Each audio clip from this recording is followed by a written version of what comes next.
मुख्यमंत्री डॉक्टर मोहन यादव आज बालाघाट और छिंदवाड़ा दौरे पर रहे। बालाघाट में सीएम ने रोड शो किया, साथ ही 761 करोड़ के विकास कार्यों की सौगात दी। इस दौरान उन्होंने कई बड़ी घोषणाएं भी की हैं। सीएम ने 1 मार्च को लाडली बहना योजना की राशि ट्रांसफर करने का ऐलान किया, तो वहीं छिंदवाड़ा में सीएम मोहन जन आभार यात्रा में शामिल हुए। मौके पर बड़ी संख्या में क्षेत्रवासी मौजूद रहे। सीएम ने 104 करोड़ रुपए की लागत के कई विकास कार्यों का लोकार्पण किया। साथ ही सीएम ने सभी को ये आश्वासन भी दिया है, बड़ा बयान भी दिया और कहा कि सीएम ने बीजेपी में नेताओं के शामिल होने को लेकर कहा कि कोई आ जाएगा तो कोई कल आएगा।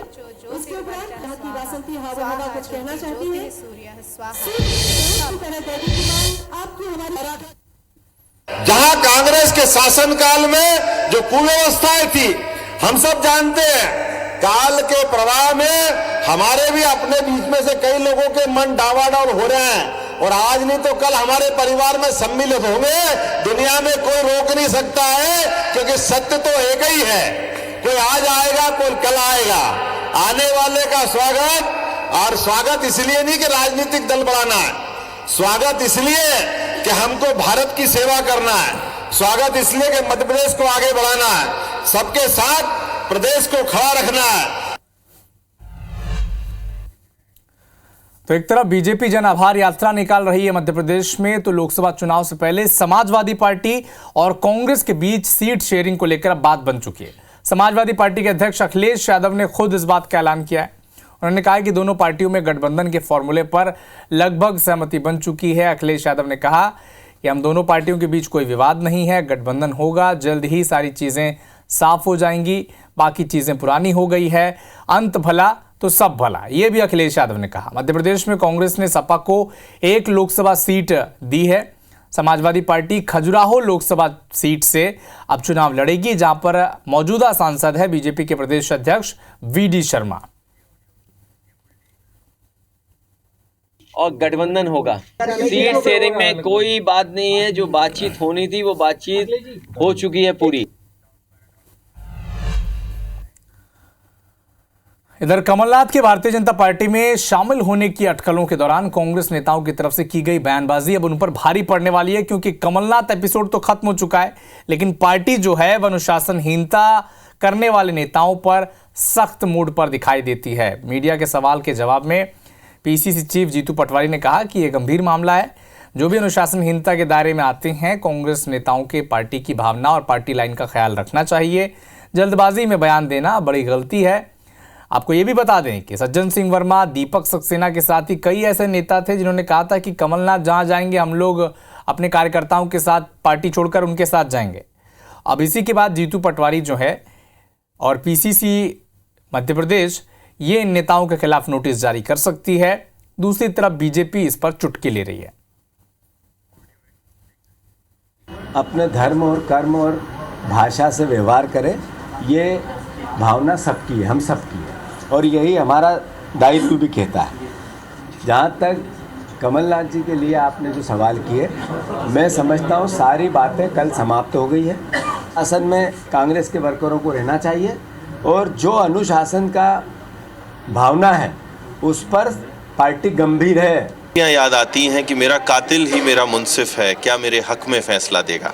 तो जो स्वयं अनुशासन तोड़ते हैं वो स्वयं अनुशासन तोड़ने वालों को सजा देते हैं। तो ये आत्म विरोधाभास कांग्रेस में है। मध्य प्रदेश कांग्रेस 3 फाड़ हो चुकी है। जीतू पटवारी कांग्रेस, दिग्विजय कांग्रेस और कमलनाथ कांग्रेस से लड़ रही है और पोस्टर वार छिड़ चुका है। मध्य प्रदेश के सहकारिता, खेल, युवक कल्याण मंत्री विश्वास सारंग ने राजधानी भोपाल के ऐशबाग इलाके में निर्माणाधीन आरओबी का निरीक्षण किया। निरीक्षण के दौरान पीडब्ल्यूडी के चीफ इंजीनियर संजय खाड़े कंस्ट्रक्शन साइट से नदारद रहे। संजय खाड़े की गैर मौजूदगी पर मंत्री विश्वास सारंग नाराज हुए। उन्होंने फोन कर उन्हें फटकार लगाई। फोन पर कहा कि जब मैंने दौरा किया है और जब मैं बुलाता हूँ आप आते नहीं हैं, आप इतने बड़े अधिकारी हैं क्या। इसके बाद मंत्री सारंग ने कॉल डिस्कनेक्ट कर दिया। कैबिनेट मंत्री विश्वास सारंग ने रेलवे के अधिकारियों और महापौर के साथ निरीक्षण कर पीडब्ल्यूडी रेलवे कंस्ट्रक्शन कंपनी के अफसरों को निर्माण कार्य जून तक पूरा करने के निर्देश दिए हैं। मंत्री विश्वास सारंग ने कहा कि ऐशबाग आरओबी का लोकार्पण जून में होगा। रेलवे ओवरब्रिज का निर्माण कार्य तक समय सीमा में पूरा किया जाएगा। इसके लिए कैलेंडर तैयार कर लिया गया है। नरेला विधानसभा में हमने लगातार फ्लाईओवर और आरओबी की सौगात दी है। आज हमने रेलवे के अधिकारियों के साथ और पीडब्ल्यूडी के अधिकारियों के साथ संयुक्त दौरा किया और जून में हम इसको लोकार्पित करेंगे, जिससे बड़ी आबादी को इसका लाभ मिलेगा। इधर मध्य प्रदेश के स्कूली शिक्षा मंत्री राव उदय प्रताप सिंह ने साल 2023-24 का शैक्षणिक रिपोर्ट कार्ड जारी किया। छतरपुर, खंडवा, डिंडौरी जिला लिस्ट में टॉप 3 में है। नरसिंहपुर जिला लगातार तीसरी बार 5वें स्थान पर बरकरार है, तो वहीं राजधानी भोपाल और सागर बॉटम में शामिल हैं। सीधी, राजगढ़, रीवा जिले ने सबसे ज़्यादा सुधार किया है, जबकि श्योपुर, कटनी और इंदौर में सबसे ज़्यादा गिरावट दर्ज की गई है।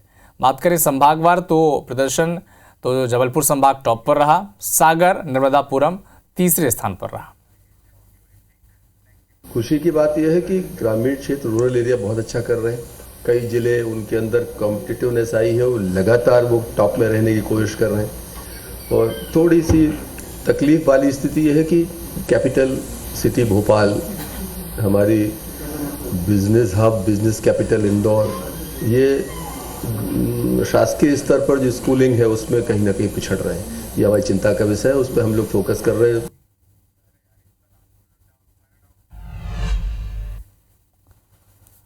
सतना में बीजेपी पार्षद पर हुए जानलेवा हमले से ठीक पहले का जो सीसीटीवी फुटेज था ये सामने आ चुका है।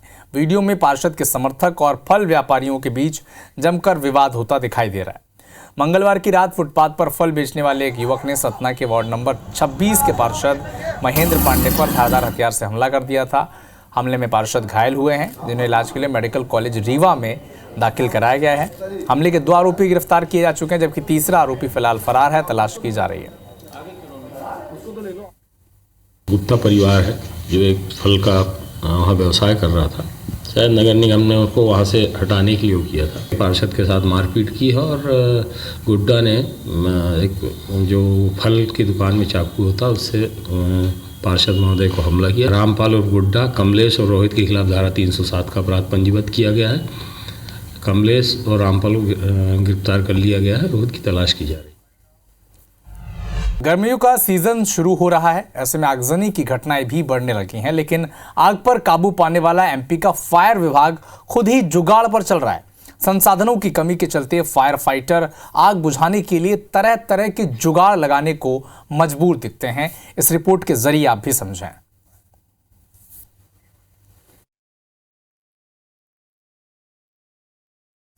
प्रेशर पॉइंट पर रबड़, वॉल्व लीवर पर तार, पाइप के जॉइंट पर कपड़ा और कबाड़ हो चुकी दमकल की गाड़ियां। ये तस्वीरें मध्य प्रदेश की राजधानी भोपाल के फायर विभाग की है। इस विभाग पर भोपाल की 40 लाख आबादी और 50 किलोमीटर के इलाके में आग बुझाने का जिम्मा है, लेकिन भोपाल का यह फायर अमला खुद लापरवाही की आग में झुलस रहा है। मध्य प्रदेश की राजधानी भोपाल में आग से बचाव के क्या इंतजाम है और किस तरह इक्विपमेंट काम कर रहे हैं, ये हम आपको लाइव दिखाते हैं। देखिए, अभी भोपाल के सतपुड़ा भवन में आग लगी है और आग से बचाव का काम लगातार फायर ब्रिगेड और दमकल की गाड़ियों से जारी है, लेकिन आपको दिखाते हैं कि किस तरह ये बचाव राहत का काम किया जा रहा है। देखिए, ये पाइप है, एक दमकल का टैंकर है और उसमें कसा हुआ पाइप, देखिए उसके ऊपर जुगाड़, जो रबर है टायर के ट्यूब में लगने वाली जो रबर है उससे बांधकर यहाँ पर लीकेज को रोकने की नाकाम कोशिश की जा रही है। पानी नीचे गिर रहा है। किस कदर लापरवाही बरत रहे हैं और किस कदर इक्विपमेंट जो है वो दुरुस्त नहीं है, तो कहीं ना कहीं ये जाहिर है कि इन नाकाम और कमज़ोर इक्विपमेंट्स के सहारे आग बुझाने की इस तरीके से कोशिश की जाती हैं। कैमरा पर्सन वीरेंद्र नागर के साथ ब्रिजेश जैन, IBC 24 भोपाल। आग से बचाव का जुगाड़ तो आपने देख लिया, अब दमकल की गाड़ियों की फिटनेस रिपोर्ट भी देख लीजिए। दमकल का यह फिटनेस सर्टिफिकेट 2014 में एक्सपायर हो चुका है।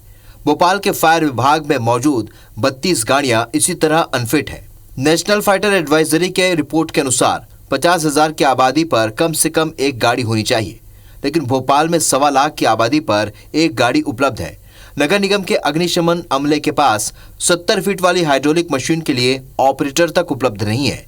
भोपाल के पास एक रेस्क्यू पैन, एक रेस्क्यू के लिए नाद, 4 फोम टेंडर, 9 एम्बुलेंस और 8 मोटरसाइकिल हैं, जो शहर की 40 लाख आबादी और 50 किलोमीटर क्षेत्रफल के लिए काफी नहीं है। बता दें कि भोपाल को 3 हाइड्रोलिक मशीन, 110 स्मोक एग्जॉस्टर, 5 छोटी मशीनें, फायर कर्मियों को आधुनिक जेट और हाइड्रेट सिस्टम की दरकार है। हम रिस्पांस देख रहे थे और ये कंट्रोल करने के बाद भी फिर हमने अपनी अलग से 2-3 तरह से हमने अपनी फायर ड्रिल कर ली है। 2-3 रास्ते हमने ढूंढे, 2-3 तरह से हमने पानी को ऊपर पहुंचाने की कोशिश की, पंप का प्रेशर देखा हमने, हमारी टीम्स कहाँ से पहुंच सकती हैं ऊपर, वो सब हमने क्या इसी बहाने ना अपनी ड्रिल कर लिया आज। और मतलब एक रास्ता नहीं, हमने 2-3 रास्ते से किया है। गर्मी का मौसम आ चुका है, ऐसे में ज्यादातर आगजनी की घटनाएं बढ़ जाती हैं। जाहिर है फायर अमले को भी चुस्त दुरुस्त होना चाहिए। अब देखना यह है कि मध्य प्रदेश की नई सरकार इस पर कब ध्यान देती है। ब्रिजेश जैन, IBC 24 भोपाल।